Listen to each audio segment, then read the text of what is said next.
Magandang umaga po sa kanilang lahat. PH Politics para sa panibagong reaction video. Attorney Topacio, tinawag na Attorney Google si Congressman Dan Fernandez. Pero bago yung video, nais ko muna magpasalamat sa ating mga subscribers sa aking YouTube channel PH Politics. 1,570 na po tayo. Malaki na po ating community. Maraming salamat po sa mga nag-subscribe, nag-comment, nagbigay ng mga reaction sa aking video. Salamat po. Okay, tunghayan na natin itong pagbatikos ni Attorney Topacio sa Quadcom. Attorney Topacio, pasok.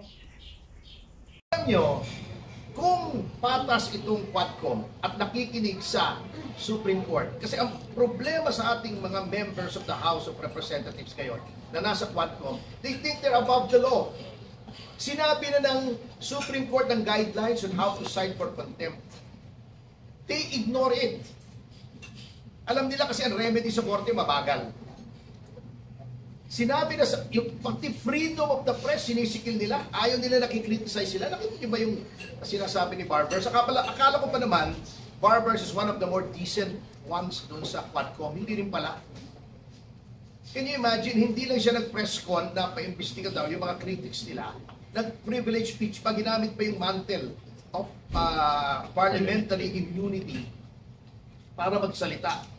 Alam nyo, katamaran yan eh. Alam nyo, kung if he feels aggrieved, then he should file the necessary cases. Huwag yung ihahagi sa NBI yung blanket investigation. You should file a case for libel or civil damages. Kung tingin mo may mga na-insulto sa inyo, na-harm sa inyo, hindi yung tatakutin nyo by saying the NBI should investigate. I think the NBI has better things to do than investigate critics of the Quadcom. Na sila naman din naman ang may kasalanan kung bakit ay sila ay nakikriticize. Because they're being assholes in public. Oh. Sir, gano'ng katagal na pong under detention si Cassie Ong? At More than 3 months na. And her initial detention is illegal dahil she left the country legally. Noong umalis siya, wala pang contempt charge. Nung kinuha siya sa Indonesia, binalik siya rito, walang case against her. Bakit siya kinuha ng NBI?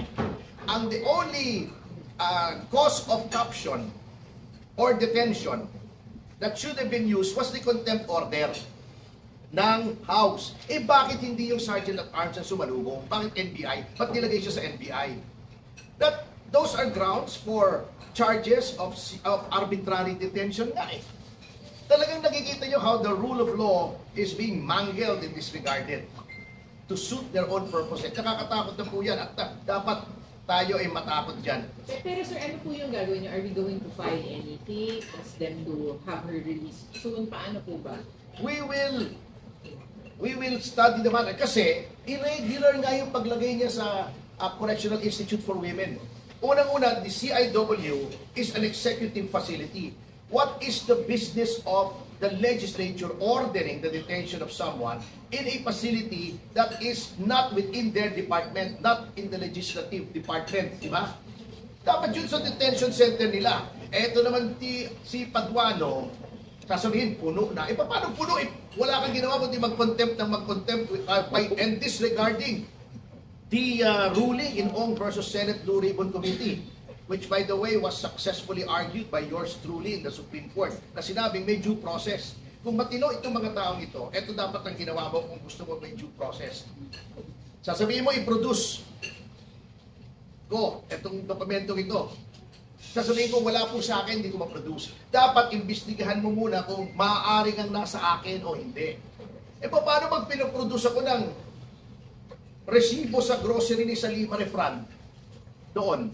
Sabihin ko, wala sa akin, contempt ako, imbestigahan nyo muna kung naibigay sa akin o nasa kanya pa, to cite a very simplistic example.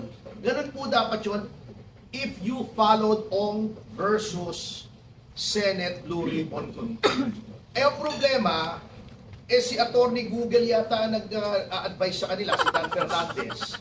Ginugoogle na lang yung batas, ay yun ang nagiging advice sa kanila.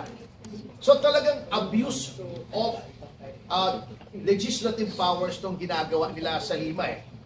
Grabe talaga eh.